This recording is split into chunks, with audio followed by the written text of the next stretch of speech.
not quite as active as my husband, Scott Egan, but we've been pretty active in our neighborhood, and Miguel's always been there for us. There were 15 years that we did Fiesta Grande, which was a nice, beautiful neighborhood celebration, and Miguel volunteered to be our MC for all those years. Didn't get paid, didn't get anything else other than acknowledgement, and we really appreciated that. He also was there for our open mics, which we've been doing the first Friday of most months. We won't be having one until August. And sadly, one of our organizers, Ray Armstrong, passed away recently, and Miguel was there for us and helped MC the night that Ray was being given the memorial tribute, and that really meant a lot to us. Miguel has been there for all kinds of struggles in the community, trying to make Cesar Chavez a holiday, acknowledging what he's done for not only our own community, but the nation as well. He's been there to try to help keep El Rio Golf Course as open space when the city, the then Ward 1 council member, tried to sell it off to the Grand Canyon University. He was there for us to try to save that space, along with Valdenegro, San Valdenegro, Ceci Cruz, Valdenegro, and a whole slew of other people. He was there for us to keep it open space. I could probably sit here all afternoon talking about all the things that he helped with. You know, the city twice now has tried to redistrict the precinct that El Rio Golf Course is in. They've tried to move that out of Ward 1. I don't think that's any kind of accident. They just do not want us unified. And Miguel was there at least 2 demonstrations that we had at the city to try to keep our neighborhoods unified, and helped us out. So, what else? Without further ado, let me just introduce Miguel and let him talk for himself. Thank you, Miguel.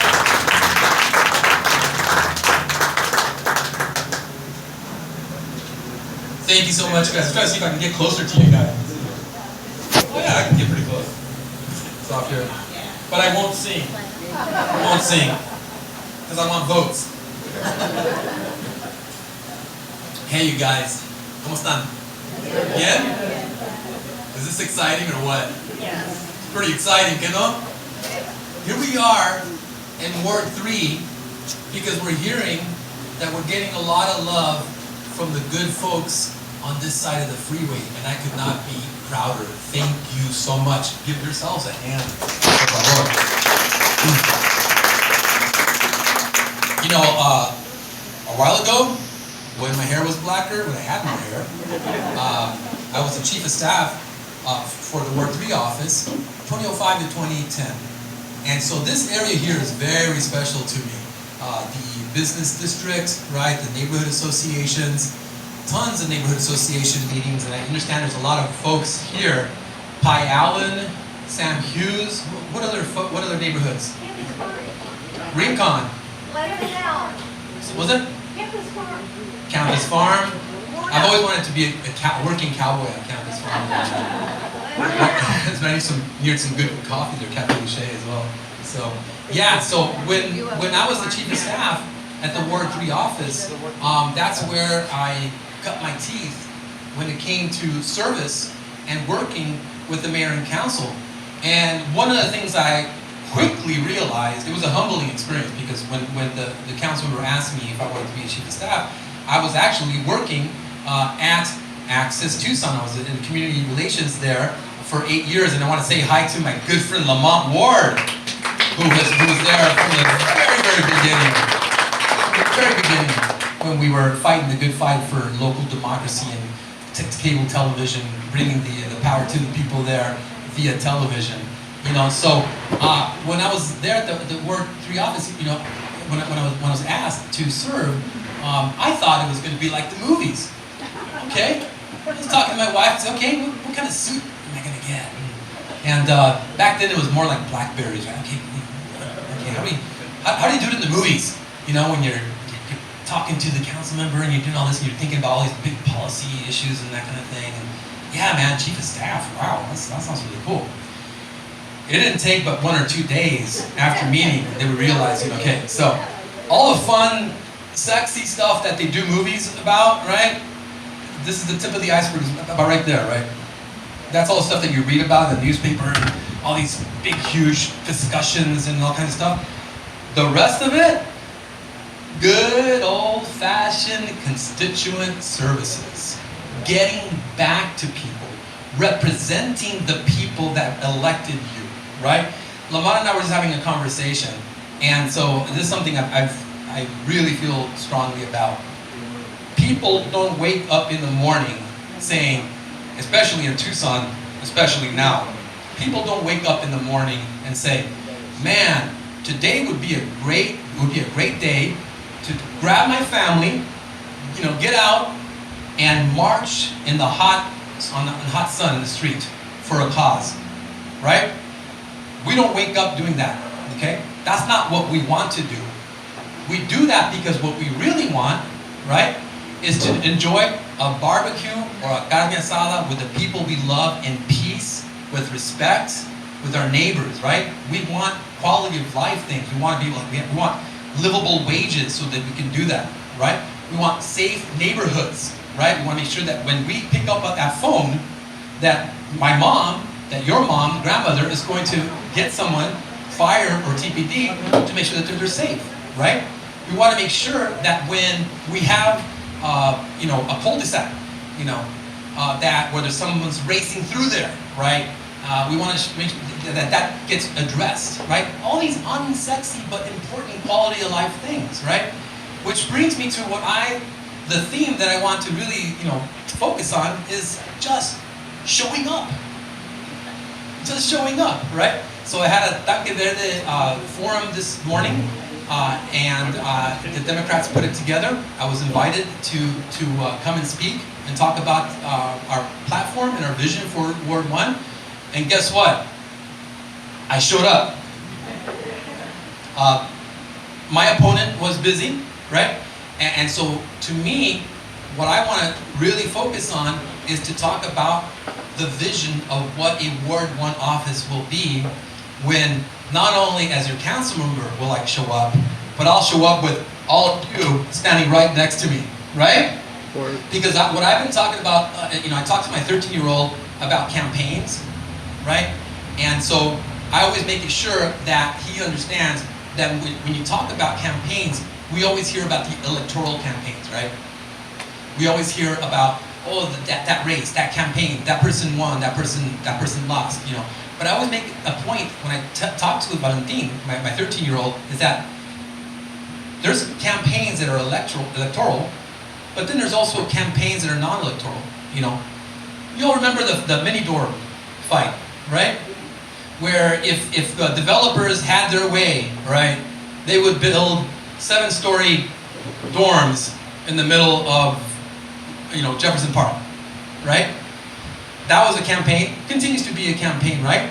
And those are the ones that people don't really know about, but are the important ones, right? And so I'm happy to say, and you all will be I hope you'll be happy as well to say, is that this particular campaign is powered by the people of the west side and the south side, and on this side as well, that have a history of winning campaign after campaign after campaign. And that's why we're going to win this campaign this August. That's why we're going to win, okay? They came after our schools, right? We said, no, you can't close those schools down. We saved Monzo, right? We didn't save them all, but we won on that. They came after our open space at El Rio, right? Not once, not twice. And we said, hell no, this is important to us. Those trees have value, right? You're not going to come in and give away this land to a private university, right? And we fought twice, and we won, okay? How many were at the Marisco Chihuahua meetings for that? Okay, all right, yes. And this was on the heels, this is the El Rio Coalition 2, is who fought twice and defeated this effort. And it was on the heels of El Rio Coalition 1, which comprised of Salomon, and Ceci, and other good folks who've been fighting the good fight from way back, right? They came after us on the south side, and they wanted to put a dump right across the street from Sunnyside High School, right? Now that's going back to, again, longer black hair, earrings, street theater days, right? And so we organized on the south side. We said, why do you always constantly mess with our water? Why do you always treat us like a dumping ground? Why do you not value the education of our kids, right? Why do our small businesses don't get the attention that they need, right? And so back then, in the 90s, we fought, that was a campaign as well, and it was a successful campaign. They did not put that dump across the street from Sunnyside High School. So we have an opportunity, because we have giants. We have people who have won more grassroots community campaigns than they've lost. We have a winning team on our side, okay? We should be very excited about that, okay? So, what are we gonna do if elected? What are we gonna do? Okay, the first thing, constituent services, right? And representation, being a responsive Ward 1 office. When a person calls us, they will get a call back the day of or no more than 24 hours, okay? That means also being there and having those difficult conversations, whether you like the person, whether you like the organization or not, right? My opponent is a community organizer. I respect my opponent. We have fought good fights together, right? I'm also a community organizer, but our training and vision is different. To me, you gotta talk with everyone, not just your friends and allies, but also the people that you don't agree with, because strategically, you have to have those conversations, right? And so, I always use this as an example.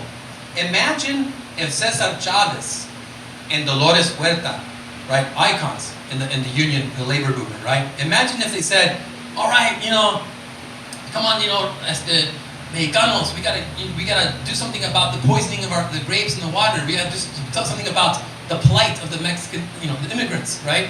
And so let's talk to some of our allies over here. Let's talk to some other folks over here. Okay, what about the grape growers? We're not gonna talk to them, right? No, they knew better. Doesn't mean they're gonna agree, right? Doesn't mean they were going to, not hold strong. They held strong, and they had several meetings, knockdown, drag-out fights, right? And so they showed leadership, right? And so that's the type of leadership we're going to bring to Ward 1. We're not going to just say no to a meeting because we disagree, right?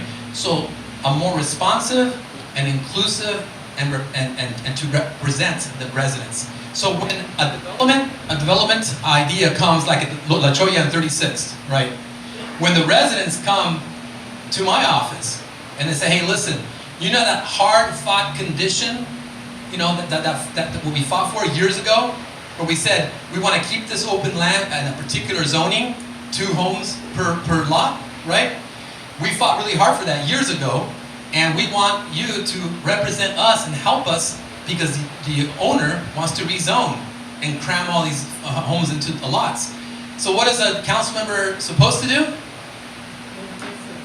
I have been elected to represent you. I'm going to fight the good fight on behalf of you. And no, you're not going to take away that condition. I'm going to stand with you. Okay? So that's an example. Proposition 412. And what did she do? Well, my opponent took the side of the developers, right? And did remove the condition. And did not listen to the residents. And my understanding is that there was some big, huge meetings at Archer Center. 2 or 3 times even bigger than here, right? And the vast majority of people said, council member, we don't want this condition removed, right? And it was said several times.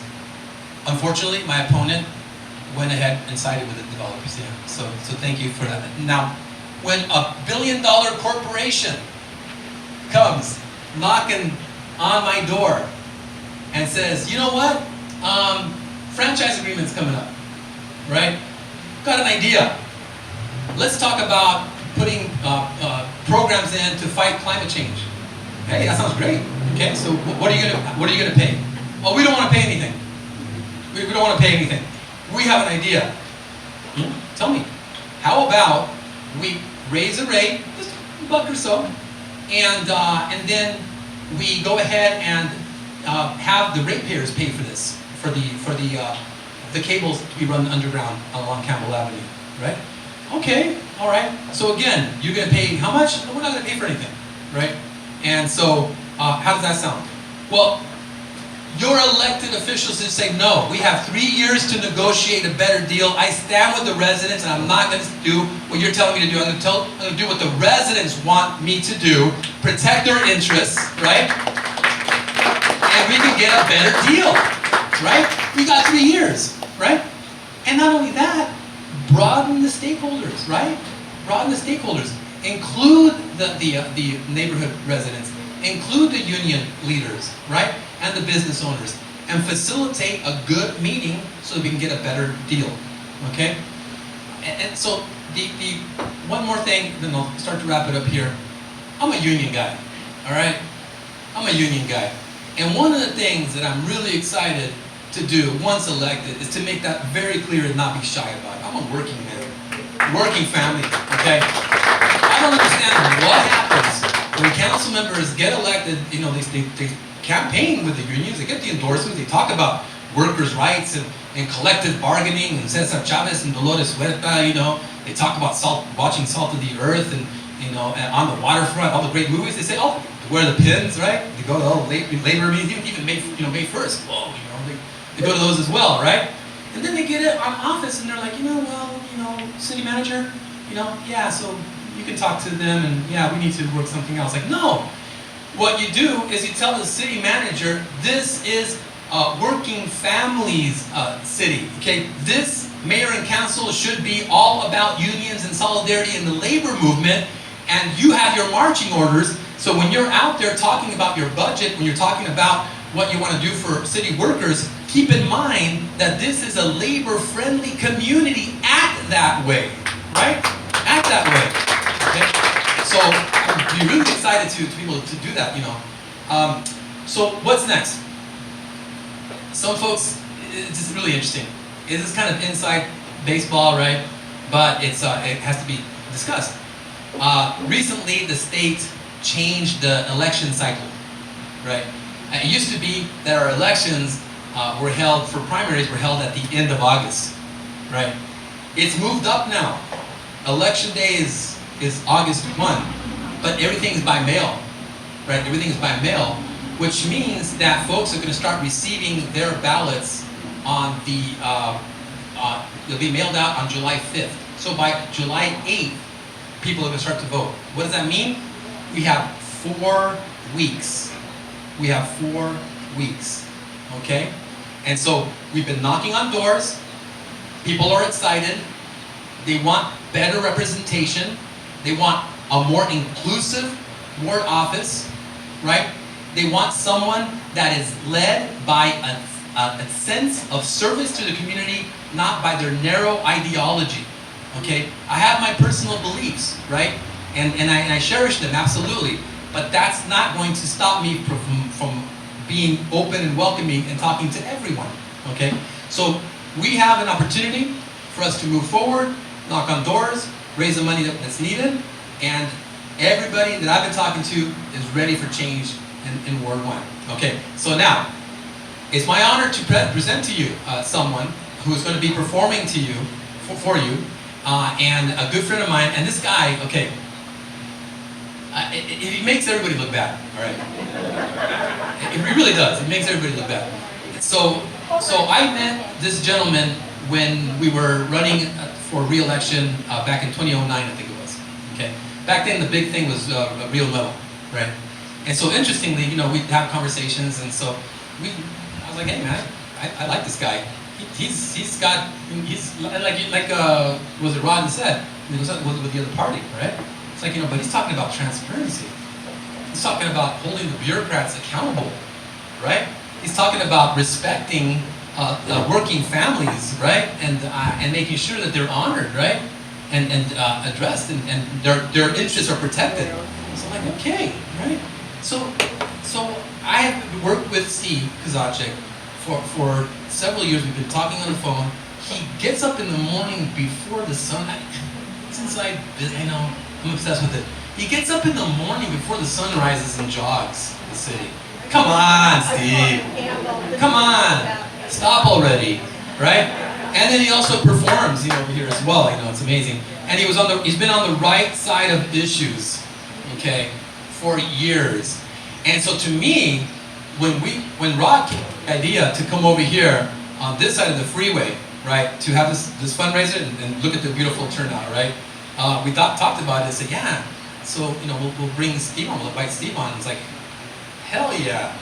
That's the kind of branding that is compatible, that complements what we're trying to do.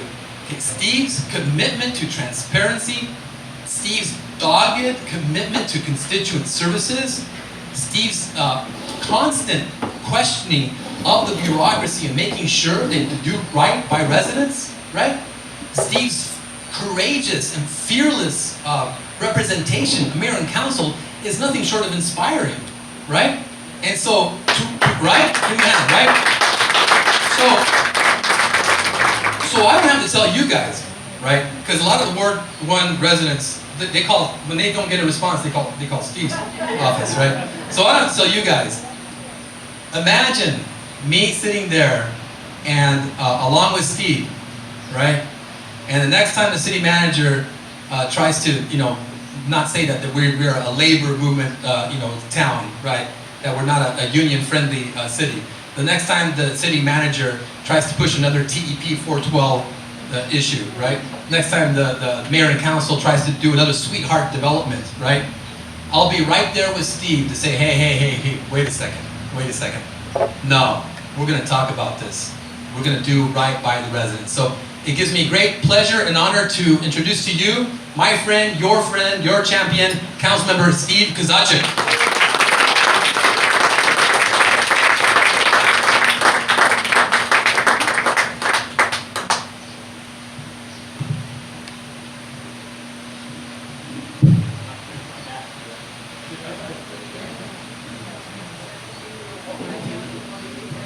Oh yeah, so I'm sorry, we're gonna have Sammy do an ask first, and then we'll go.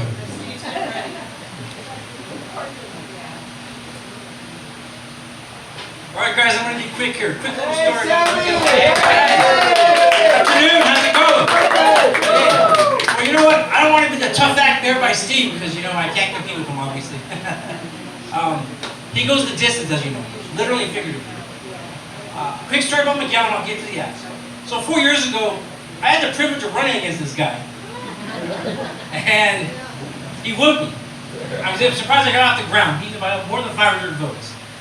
One of our first debates was at the Nucleus Club over at the Viscount Hotel, 2019. I'm racing to get over there, rushing through traffic on time, hop out of the Uber and get in there. I said, oh good, I'm here, I think I just have to get started. They said, no, it's okay, Sammy. Miguel called, he's running a few minutes late, so we're waiting on Miguel Ortega. So don't worry, we're waiting for him and we'll start. So it tells you where we're at here, The show doesn't start until Miguel gets there. So, one thing about, Miguel talked about earlier with Steve here is, Steve has the community's back. He listens to you.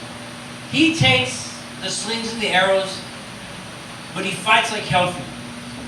Steve has our back, we need to have Steve's back. And by having Steve's back, we need to get Miguel elected to the city council. There are two ways we're going to do that. We all know who's here from Ward 1. Vote for him in the primary. Vote for him. The other way we need your help, and that's why we're having this event today, we can't get our message out just by knocking on doors only. That's powerful, but we need to remind the voters through signs, through mailers, and that takes money. Dig into your wallets. Dig into your piggy banks. Give as much as you can. Miguel can take as little as $10 to as much as $500. And if he can't give the max at once, that's okay. Become a recurring monthly donor. Because we need your help in these next 4 weeks so we can start getting our message out to people in their mailboxes as well. Because a lot's riding on this. If you want a city council council member that's going to bring people together and not divide them, this is your guy. If you want a city council member that's actually going to respond to the people, whether he likes them or knows them or not, this is your guy. If you want a city council member that is actually going to get the work done and not do pet projects, this is your guy. If you want a city council member that's going to join Stephen B and put and shed the light on the problems and the issues and make our government better, this is your guy. Help get Steve's back by putting Miguel on the council, because as well as he has Miguel's back, we need their backs, because we need to bring this city together again. So please donate, get online, or takeovercouncil.com, or donate here today. Every bit helps. We need it, guys. Thank you very much. Let me get out of the way because it's a tough spot between Steve and a microphone and some great music coming on. Thanks, everybody.